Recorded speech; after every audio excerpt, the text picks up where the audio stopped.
My name is Greg Roberts. I've been affiliated with the U.S. Grant Birthplace in Point Pleasant, Ohio, since 1990. I am a trustee with the local historic society, Historic New Richmond, Inc., that manages the birthplace on behalf of the Ohio History Connection. And I've been involved again in various capacities since 1990, and I'm very proud to be part of the legacy of one sincerely great American.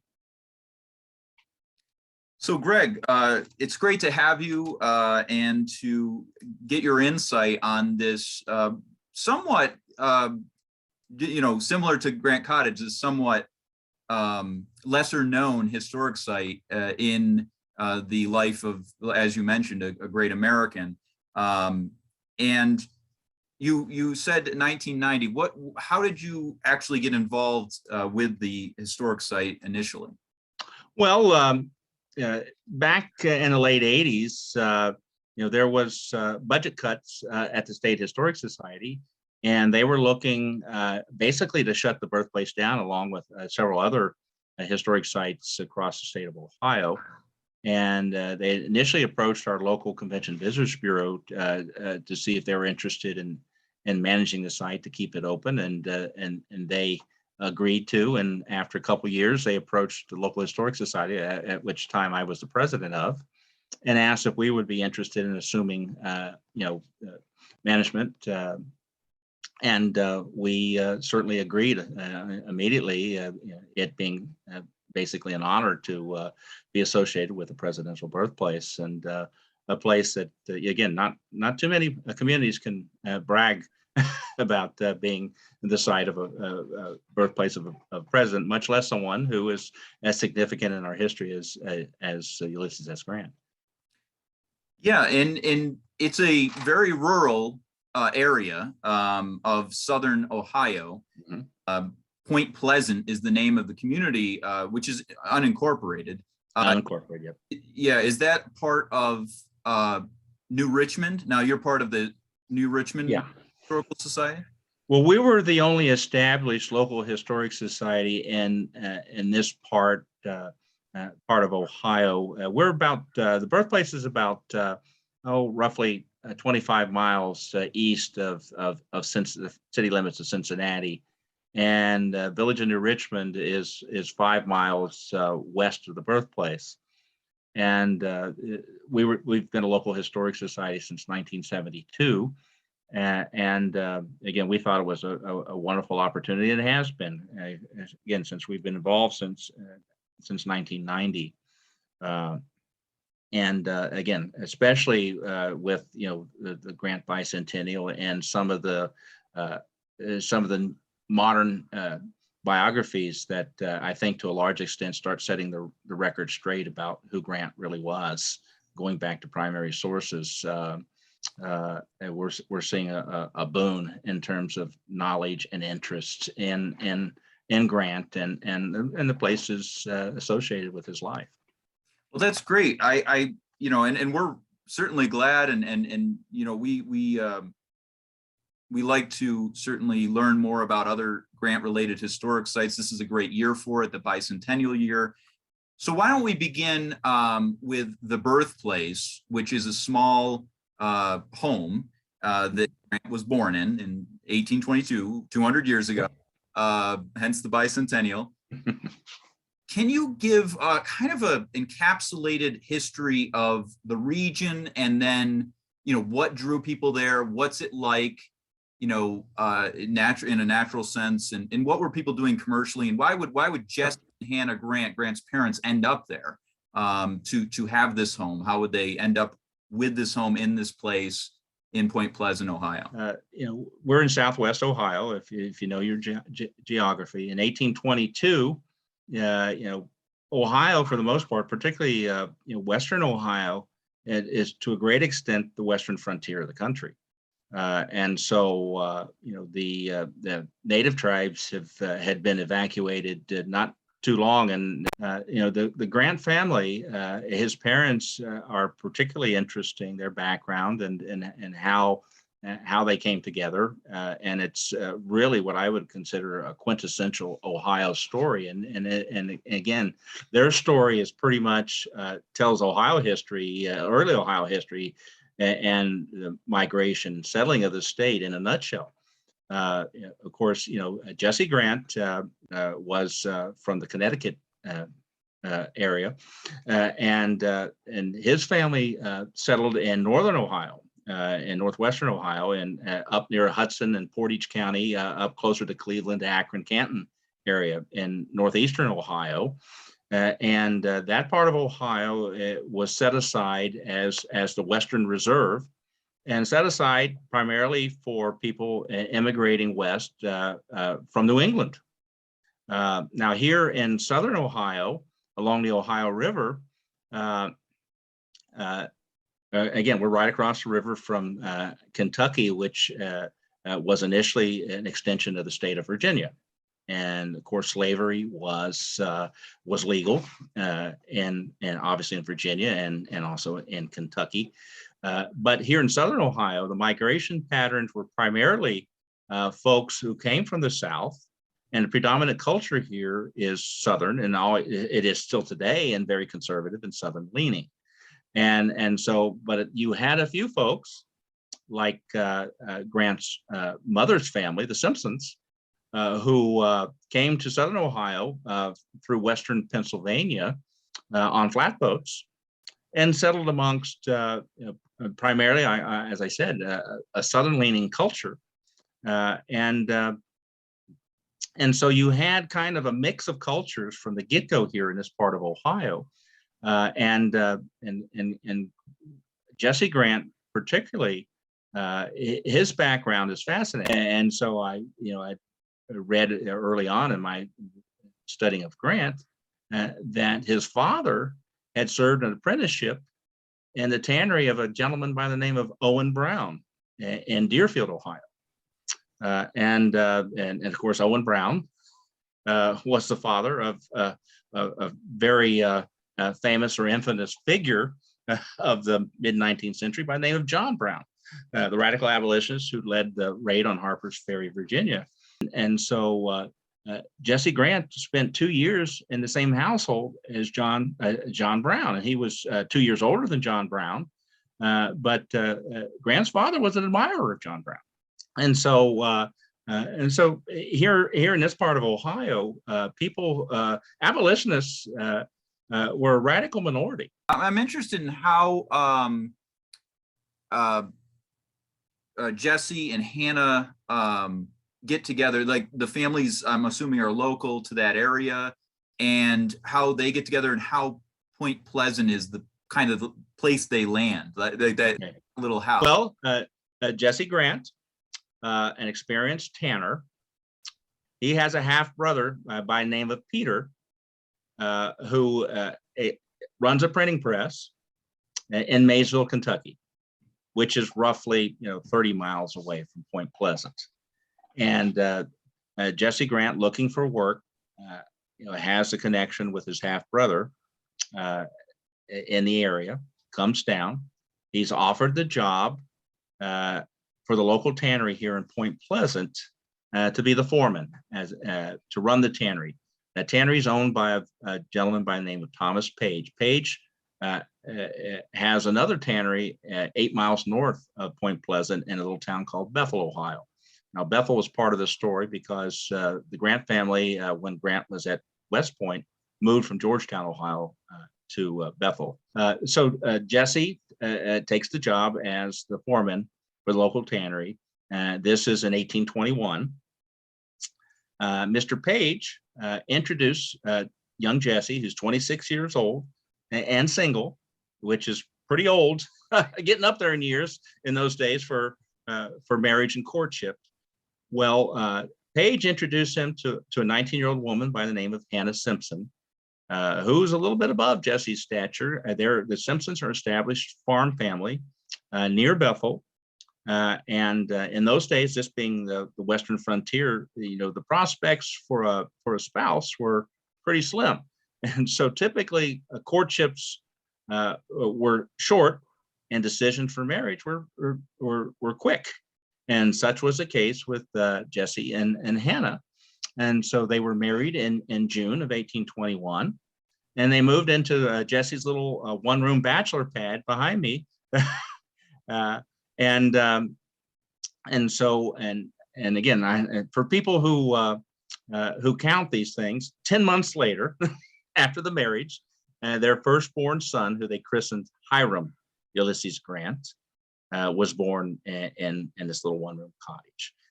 Jesse had rented it from Mr. Lee Thompson, who lived in a brick house next door. The brick house is still standing, and allegedly he paid $2 a month as a rental. So they were tenants. They did not own the cottage. They rented it, and roughly a year and a half after little Hiram was born, Jesse accomplished two of his life goals here in Point Pleasant. One was to marry a good woman, Hannah, check that box, and the other was to save enough money to start his own business. He saved up roughly $1,100. He took that money and decided to start his own tanning business in Georgetown, Ohio. Now, Georgetown, Ohio in 1823 had just been identified as the county seat for a new county of Brown County. It was split between the two side counties, Claremont and Adams. And Jesse figured, hey, it's the county seat. It's going to be an up and coming place, so I want to get on the ground floor. And he started his tannery there, and was very successful. And so the Birthplace is pretty much in stark contrast to the house that he grew up in Georgetown, Ohio. It was for this part of the country in those days, a two-story brick. It would be indicative of you'd made it. You were somebody in the community, and so he didn't grow up poor and wanting as a young man. Yes, his father particularly, had a tough start and very humble, and so yes, the story is that he was born in this humble one-room cottage. Of course, is true, but his father again was a successful businessman, and his Grant and his siblings were well cared for and brought up in a pretty solid, prosperous household. I wonder if you could provide a kind of a sense of what Point Pleasant may have been like when in 1822. Kind of like where is it in relation to streams, rivers, the tannery? What's going on there? What does it look like? Well, the tannery was just up the hill. The Point Pleasant was again in 1822 just a small outcropping of probably no more than half a dozen to 10 buildings, and it's at the mouth of Big Indian Creek in the Ohio River, and so it had the prospects of potential growing community because of the river trade and river traffic, but it never lived up to those expectations. Of course, Cincinnati grew and became the predominant city, and little town of New Richmond, again, particularly in this part of the county, became dominant in terms of a trade center, and Point Pleasant had a few small industries. It was the site of three different, of all things, clay pipe factories. And so there was a small industrial base, but not much. These were fairly small operations. And so I often say it was a one-horse town in 1822, and it's still a one-horse town. The difference is there's now a highway that comes through that one-horse town. And back in 1822, there was just a path for that one horse to get in and out. What would have been daily life like? I mean, obviously Jesse didn't have to go far to go to work, I guess. What would have been like in 1822 to have that young child to start raising, in that home? How were they cooking? Was it just one room, or? Yeah, it was one room. And I tell folks that the Grant family were ahead of the curve on many many initiatives, and I say they started the tiny house movement here in Point Pleasant with the one-room cottage. It measures 16 and a half by 19 feet. It's bedroom, living room, dining room, kitchen, everything but the outhouse. As far as I know, they've never located where the privy was on site, but pretty much self-contained. There's an attic loft for storage, but again, the bedroom and it's currently outfitted to try to resemble what it did when the Grants were there in terms of the furnishings. We have one piece of furniture that has Grant family provenance. There's a corner, beautiful corner cupboard made of cherry wood that was a gift to the newlyweds from the Simpson family. But we have several pretty cool, unique, one-of-a-kind items that belong to the Grants. But during that time, again, Jesse would had a short commute up the hill to the tannery. And I think fortunately, the prevailing winds were typically going away from the river instead of toward, because tanneries were quite nasty operations. And again, those who are familiar with Grant's memoirs and other Grant's story knew that he detested working in his father's tannery because of the smells, the blood. He preferred to be working with horses on the family farm, and now that was in Georgetown. But in Point Pleasant, it was pretty much a fairly rudimentary existence. You go to work at the tannery. Mother tends to the child, and I would assume, but I don't know for sure, that there probably were at least some gardens to provide at least some food for the family, but there's a fireplace where was the heat, sorts of heat and cooking, and so pretty much just a little bit beyond the roughest of pioneer existences, and really nothing particularly what I would say unique for the time. But obviously, the little baby that was born in that cottage made quite a name for himself. And that's why we're talking about him today. And let's zero in on that. What do we know about his actual birth? Night, day? I mean, who was there? What were the doctors? There's probably some apocryphal stuff, but what do we kind of know about his birth? Well, as with just about every aspect of Grant's life, the facts are sometimes not always clear and forthcoming, but my gosh, there's plenty of lore here locally, and oft-repeated things that may or may not be validated as truth, but and again, you repeat things, true or not, enough, people start to believe them. They get reprinted, republished. But behind me here, the background image is the birthplace. This is a colorized postcard photograph. The photograph was taken in 1864, right after Grant had just been appointed by President Lincoln as head of all the Union armies.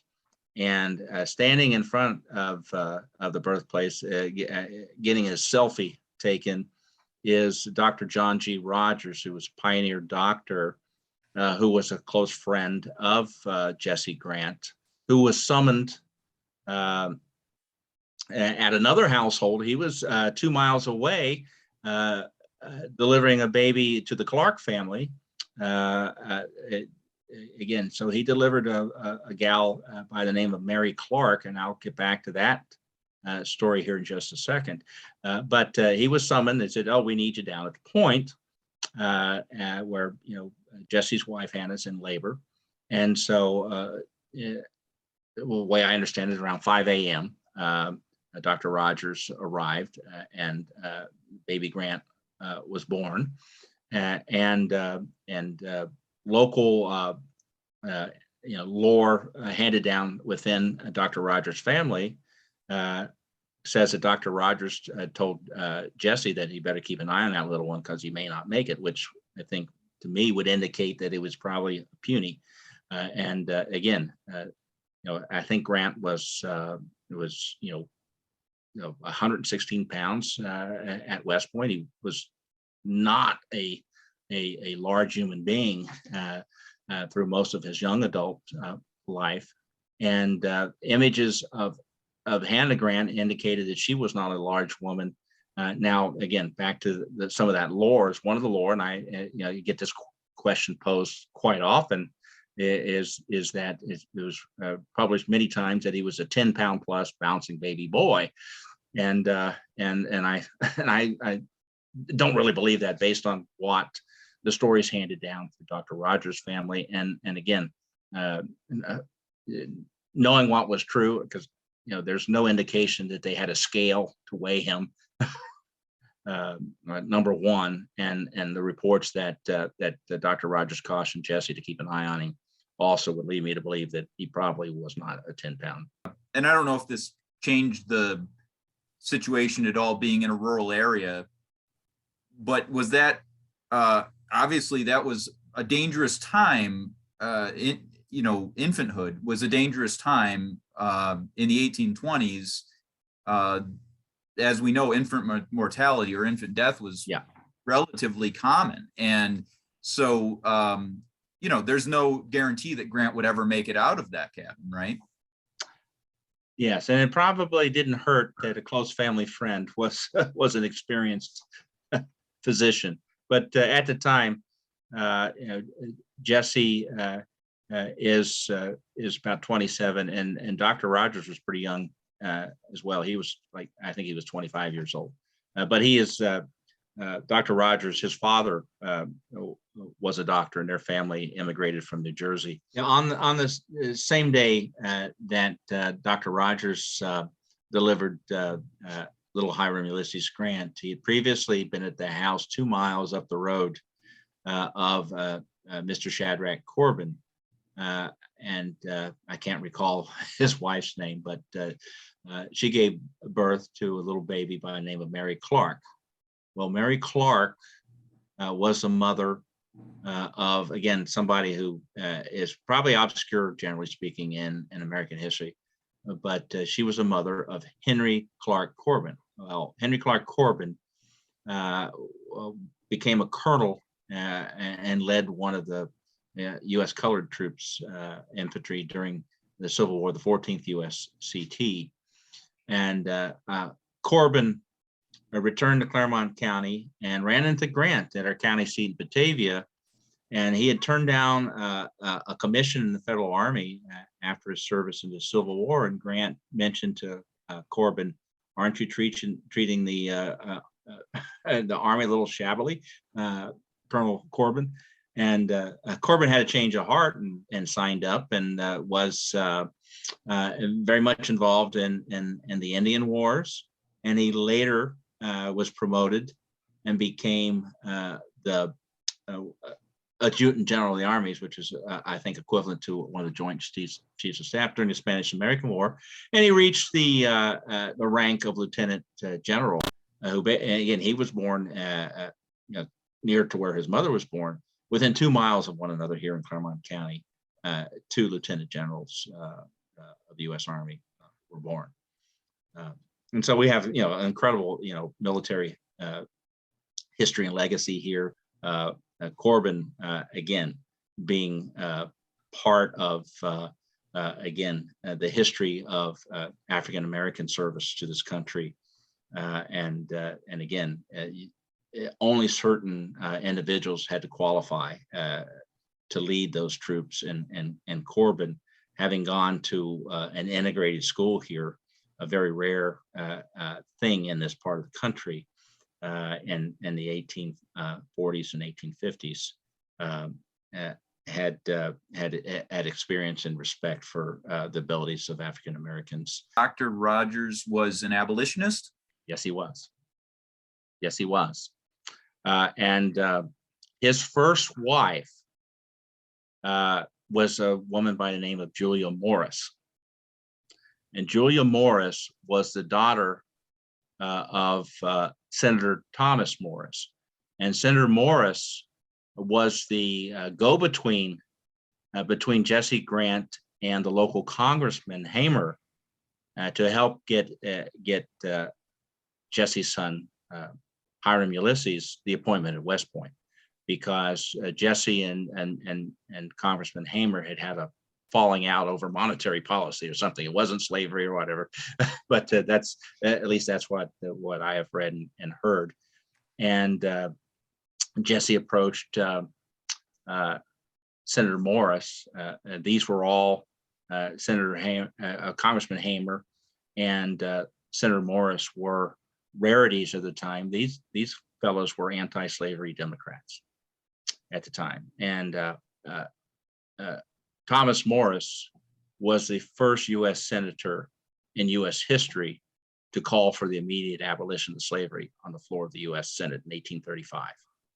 Now, for that reason, in those days, the state legislature selected the senators. They weren't popularly elected.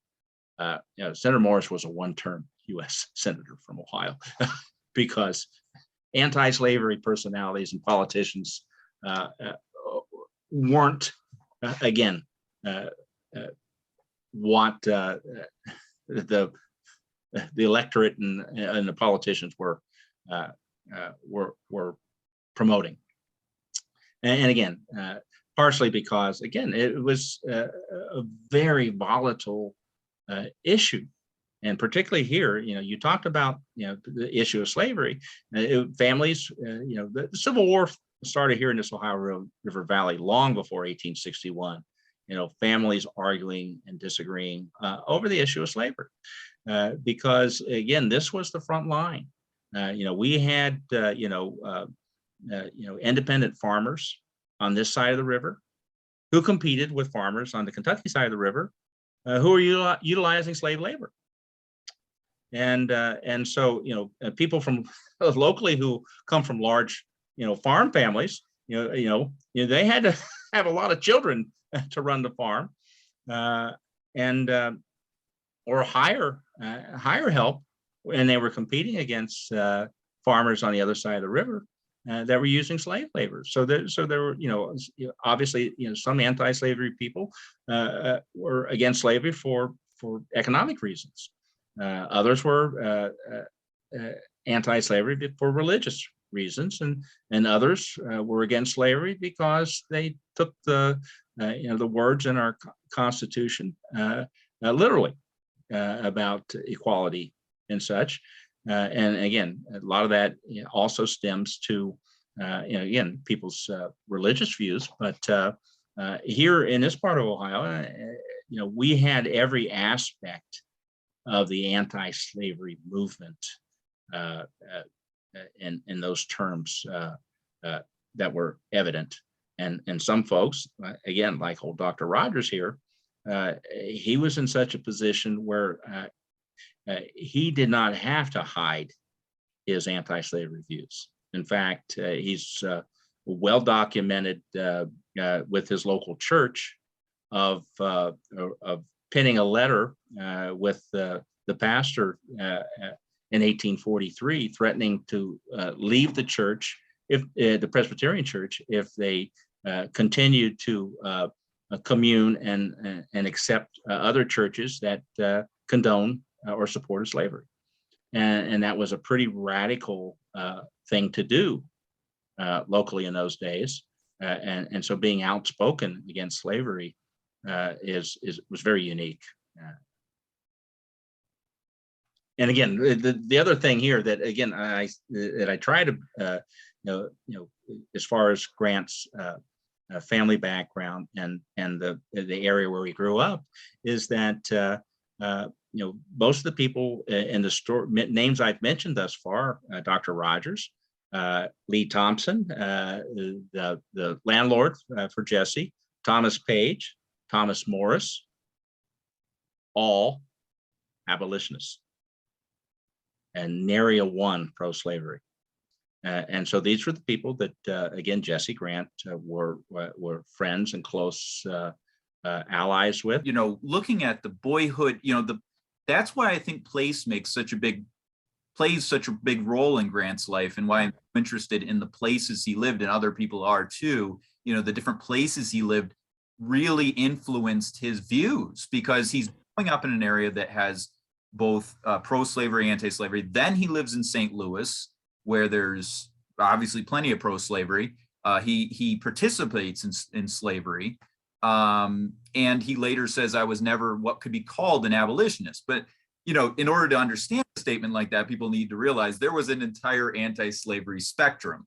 And it wasn't, an abolitionist was an extremist to many people on the that were leaning anti-slavery. Mm-hmm. So I think what it does is it gives Grant, when you have, when you're able to understand the mentality and live amongst people of mentalities, I think that gives you a much better appreciation of where people are coming from, their mindset. And so I think that's why places like, the Birthplace, the Boyhood Home, St. Louis site, the different sites really show, especially of his formative years, really show, gave him his foundation of knowledge on these incredibly important issues. Like you said, you called it the borderland, the front line of slavery, anti-slavery. I mean, you could see Kentucky from the Birthplace essentially on a clear day. You certainly can. It's as close as you can get. And what a lot of people here today, the Ohio River has had, particularly in the 1960s, navigational dams that have increased the depth and the width of that river, whereas in Grant's time, during a large part of the year, you could walk across the river. It would be more than 2 or 3 feet deep, and so it being a geographical, physical barrier between interactions between people on the Kentucky side and the Ohio side, it just wasn't. If farmers on this side of the river needed help, they would approach relatives and acquaintances on the other side of the river and said, hey, can we have some of your guys come in, help harvest the crops or plant or build this fence or whatever. And so it was not uncommon for slave labor to be used on this side of the river. Coming from a historic site that had many changes and many things occur to have it survive in one form or another, and a lot of multiple situations where it was in danger and all this. It's just amazing. We're talking about 200 years. Yeah. And we're talking about a small wood frame structure. Yes. And what do we know about its history after the Grants left? Well, we know a lot, and obviously, and people ask, okay, wow, it's awesome that they preserved this, and the history of the cottage parallels, with the rise and fall, of Grant's stature amongst historians and the public. So the cottage, upon his death, which you guys are all too familiar at your site, in 1885, it's in private hands, owned by a local fellow by the name of Michael Hirsch. Well, Mr. Hirsch, being an entrepreneurial type of fellow, and says, "Hey, I own the birthplace of the famous general and president. It's the American way. I can make a buck." And so he had a small problem. And as we talked about, the rural and again location of the Birthplace, getting people out to Point Pleasant to spend money to see the Birthplace was going to be a problem. The road was virtually impassable. Again, most of the travel was via steamboat on the Ohio River, and Point Pleasant never became a major port on the river. And so Hirsch had a problem, but he had a solution for the problem. If he couldn't get the people and their money out to Point Pleasant, he'd take the Birthplace to where the people and their money were. And so he had the Birthplace. How it was done, the engineering feat of lifting the birthplace off of its limestone foundation and rolling it onto a flatboat and floating it down the Ohio River and up the Miami-Erie Canal, because Ohio had a fairly elaborate canal system in operation during those days. I think you folks, again, in New York know a lot about canals. and so the birthplace on the barge was pulled up the Miami-Erie Canal and located adjacent to a brand new exposition center.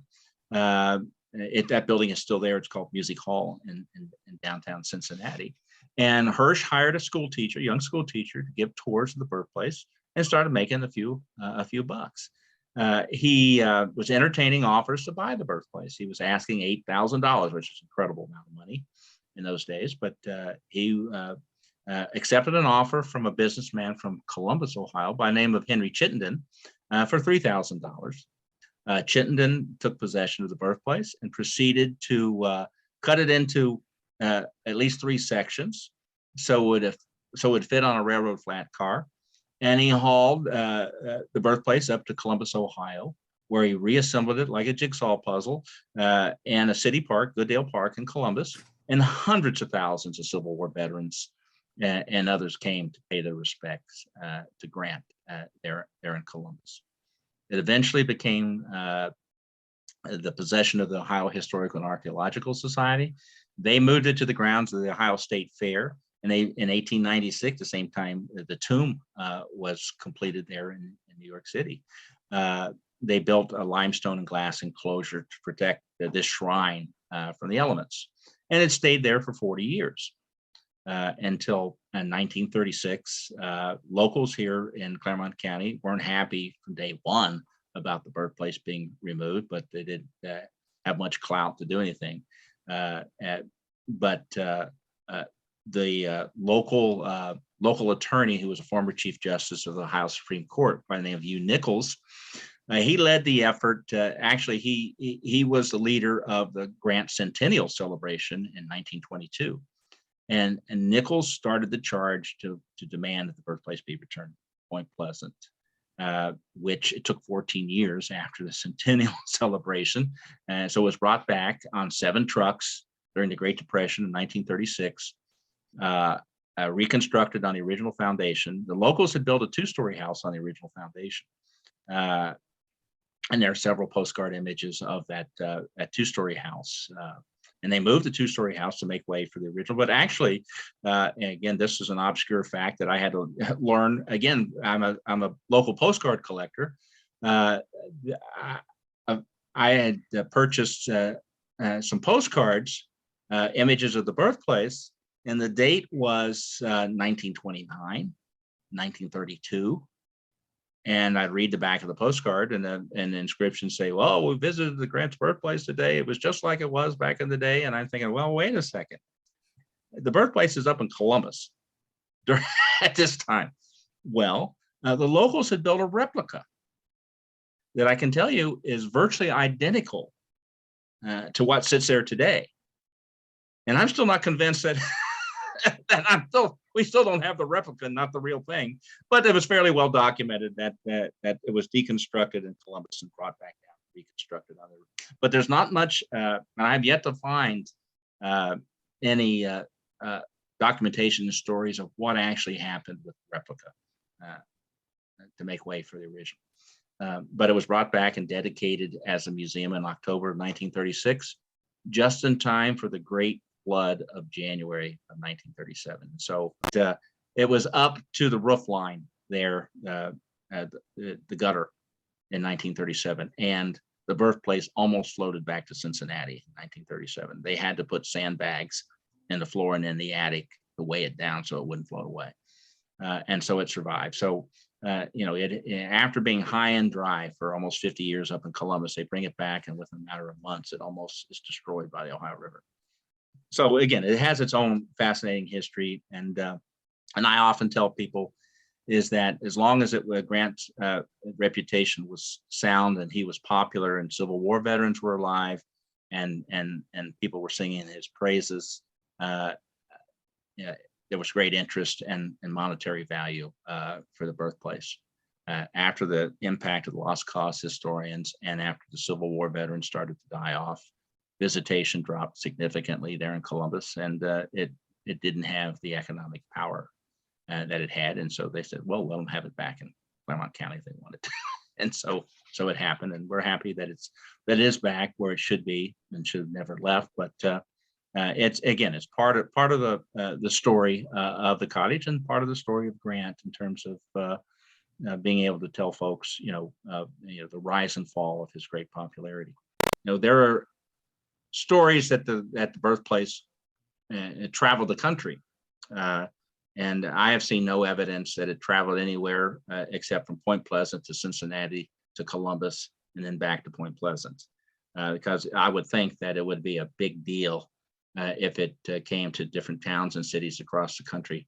And I've scoured and looked in newspapers, archives and such, and I found no reference. The 1922 centennial was quite an event, and I have a personal story that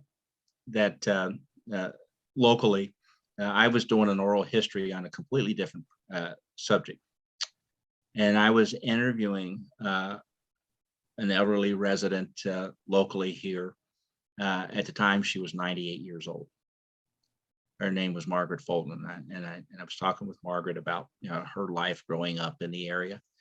And at the time, I said, "Well, Mrs. Fulton, you would have been 9 years old when President Harding came to Point Pleasant to celebrate the 100th anniversary of Grant's birth." And she looked at me and very straightforward said, "Yeah, I know. My mother took me there."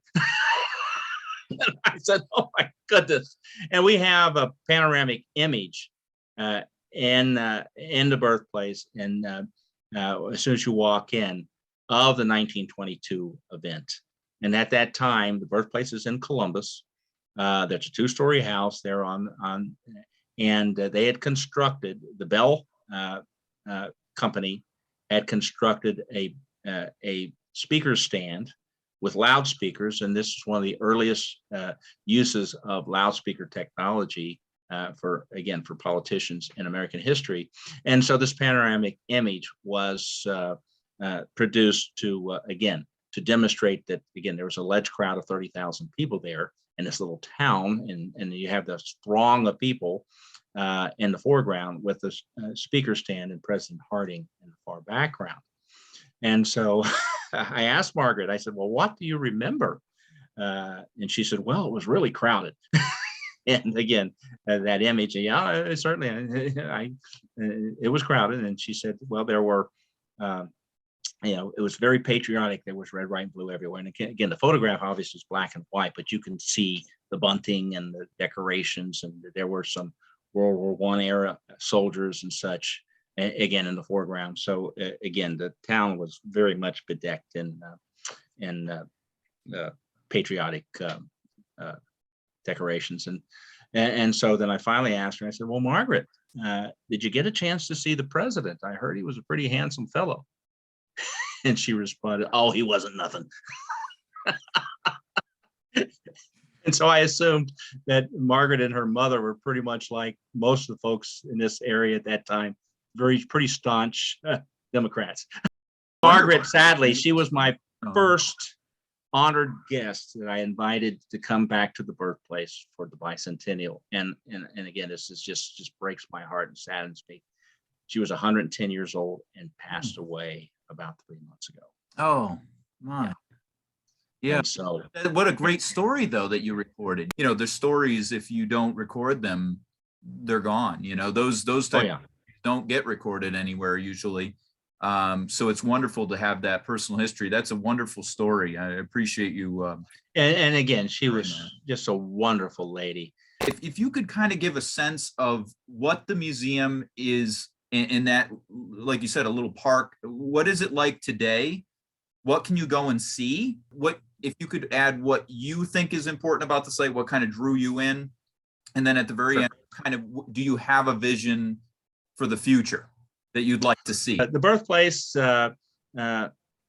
is, again, getting more notoriety, again, certainly with the bicentennial, and again, with some of the modern biographies.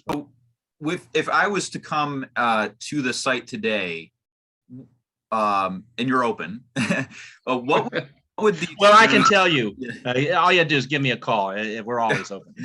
And that's wonderful. Now, what is the experience like for modern day visitors? What are they going to see when they get there? Not just the cottage, but like that little surrounding area. What are they going to see? Well, you're going to see the what was initially the Grant Memorial Park. Virtually the whole little village.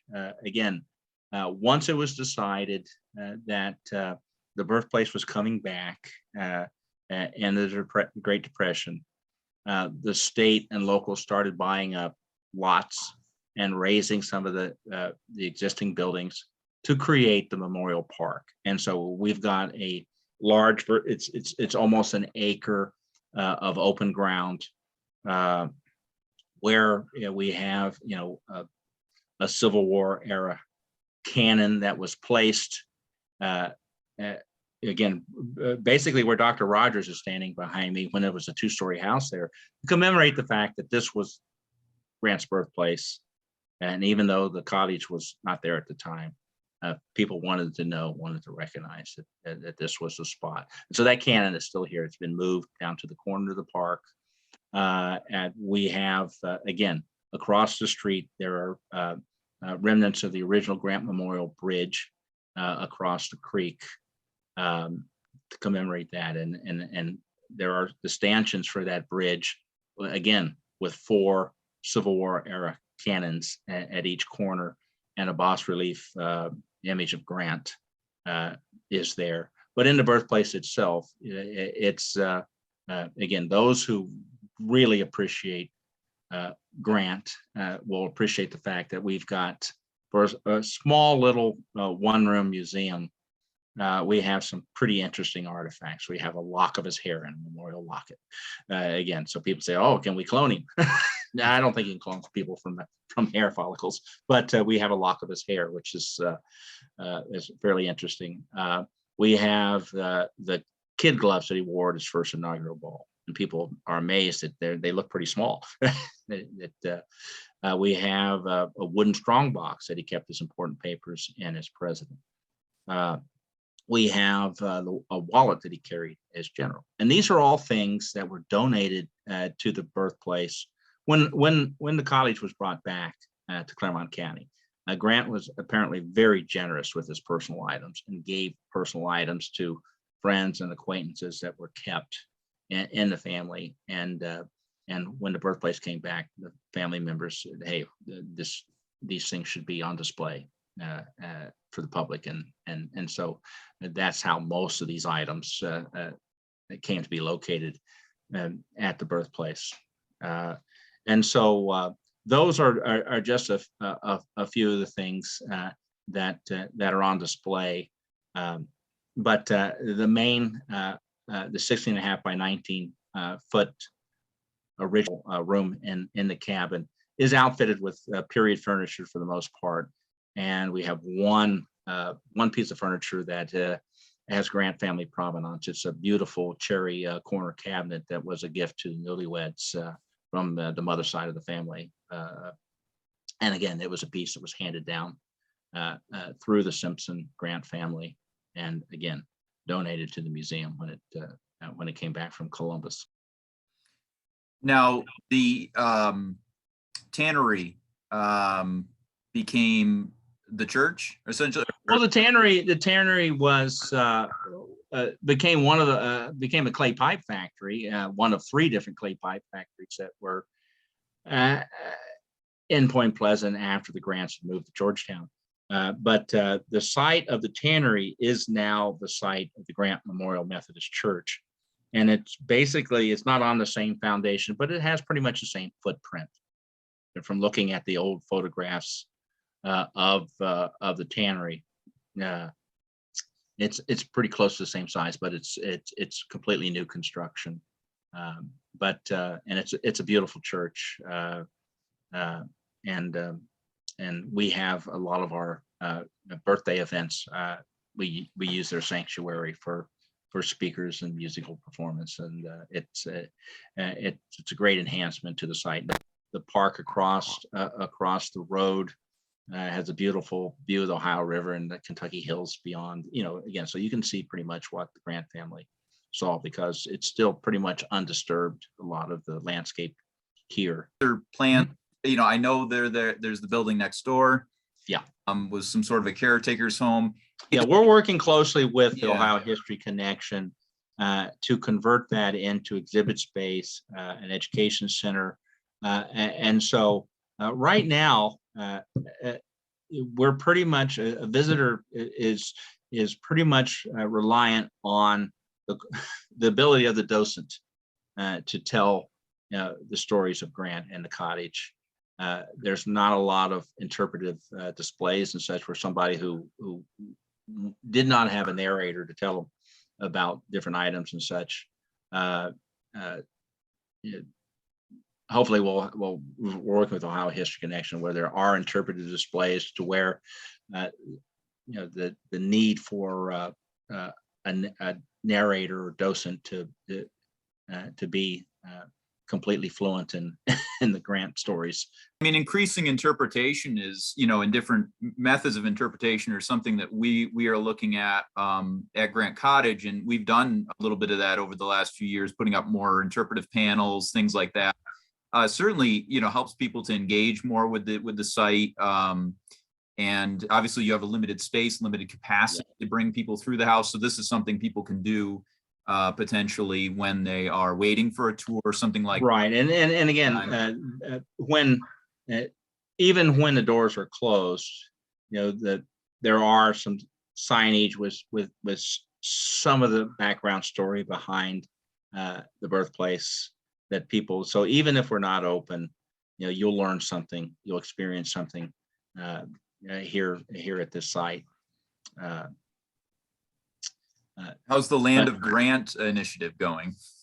The Land of Grant, our Convention and Visitors Bureau is putting the finishing touches on a Land of Grant app for smartphones, to where you can visit the various sites, including his boyhood home in Georgetown, which is really 35-40 minutes away, and the schoolhouse there also in Georgetown, where he attended school.